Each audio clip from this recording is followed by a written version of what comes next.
যখন আল্লাহর নবী দুনিয়া থেকে বিদায় নিলেন, আবু বকর সিদ্দিক রাদিয়াল্লাহু তাআলা আনহুকে খলিফা নির্বাচন করা হলো। ওয়াকাফারা মান কাফারা মিনাল আরব। ওই সময় আরবের অনেকেই ইসলামের অনেক অংশকে অস্বীকার করলো। কেউ বলল সালাত আদায় করব, যাকাত দিব না। যাকাত দেওয়া আসলেই ভারী। নিজে হাতে পয়সা উপার্জন করে হিসাব করে শতকরা 2.5 টাকা যাকাত দেওয়া একটা সহজ কাজ নয়, কঠিন কাজ। যারা কোটি কোটি টাকার যাকাত বের করে তাদের জন্য এটা অনেক ভারী। অনেকেই বলল আমরা সালাত আদায় করব, যাকাত দেব না। যখন তারা এমন দাবি জানালো, কালা ওমর রাদিয়াল্লাহু তাআলা আনহু লে আবু বকর সিদ্দিক, আবু বকর সিদ্দিককে বললেন কাইফা তুকাতিলুন নাস, আজ আপনি মানুষের সাথে কিভাবে যুদ্ধ করবেন, জিহাদ করবেন? কালা রাসূলুল্লাহ সাল্লাল্লাহু আলাইহি সাল্লাম, আল্লাহর নবী বলেছেন উমিরতান উকাতিলা হাত্তা ইয়াকুলু লা ইলাহা ইল্লাল্লাহ, আমাকে বলা হয়েছে আমি পিটিয়ে মানুষকে লা ইলাহা ইল্লাল্লাহ বলতে বাধ্য করব, জোর করে মানুষকে লা ইলাহা ইল্লাল্লাহ বলতে বাধ্য করব।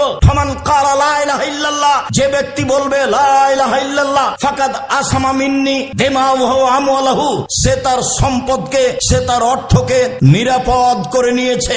আজ যারা বলছে সালাত আদায় করব, যাকাত দেব না, তারা তো লা ইলাহা ইল্লাল্লাহ বলেছে। আপনি তাদের বিরুদ্ধে লড়বেন কি করে? তারা তো যাকাত দেবে না। মধ্যখানে একটা কথা ইতিহাস থেকে, যখন আবু বকর সিদ্দিক রাদিয়াল্লাহু তাআলা আনহুকে ওমর রাদিয়াল্লাহু তাআলা আনহু এই কথা বললেন, অর্ধ পৃথিবীর খলিফা, কুশাগর বুদ্ধিজীবী, রাজনীতিবিদ ওমর, যিনি রাস্তায় হাঁটলে শয়তান রাস্তা ছেড়ে দিত তার ভয়ে, তার ইমানি দাপট এত বেশি ছিল, তিনি একটা নরমাল কথা বললেন আবু বকর সিদ্দিক রাদিয়াল্লাহু তাআলা আনহুর কাছে। তখন আবু বকর সিদ্দিক বললেন, অবাক কথা, আনতা জাব্বার ফিল মুশরিক ওয়া খাওয়ার ফিল ইসলাম, যেদিন আপনি অমুসলিম ছিলেন সেদিন আপনি বীর পুরুষ ছিলেন, আজকে আপনি মুসলমান হয়েছেন, কাপুরুষ হয়েছেন। বলেন কি আপনি? ওয়াল্লাহি লাউ কাতিলান্না মান ফাররাকা বাইনা সালাতি ওয়াজ যাকাতি ফাইনা যাকাতা হাকুল মাল। আল্লাহর কসম, আমি আবু বকর সিদ্দিক বলছি, মনে রাখবেন, আল্লাহর কসম, আল্লাহর কসম, যারা সালাত আদায় করবে যাকাত দেবে না, যারা সালাত আদায় করবে যাকাত দেবে না, আমি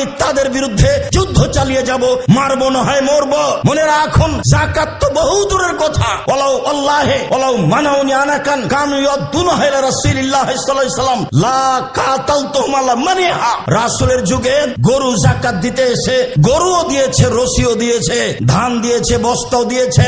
আমি আবু বকর সিদ্দিক এখন খলিফা, আমার যুগে যদি গরু দেয়, রশি না দেয়, ধান দেয়, বস্তা না দেয়, গরু তো বহু দূরের কথা, ধান তো বহু দূরের কথা, রশি এবং বস্তার জন্য যুদ্ধ চালিয়ে যাব, মারবো না হয় মরবো, পিটিয়ে রশি আদায় করব।